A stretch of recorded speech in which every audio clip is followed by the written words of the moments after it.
Dragon গাছের অন্তিম পরিচর্যা দেখুন বন্ধুরা, যেভাবে নির্দেশ দেওয়া আছে এই নির্দেশগুলো পালন করার চেষ্টা করুন। আমি এখানে লিখে লিখে বলে দিয়েছি, আশা করি আপনাদের বুঝতে অসুবিধা হবে না।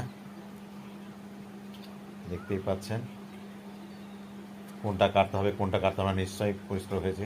এবার খাবার কি দেবেন স্ক্রিনে দিয়ে দিয়েছি, আপনারা শুধু দেখুন আর ফলো করুন। আগামীতে এর রেজাল্ট দেখতে হলে অবশ্যই আমাকে ফলো করে পাশে থাকুন, আপনারা এর একটা অভূতপূর্ব রেজাল্ট দেখতে পাবেন।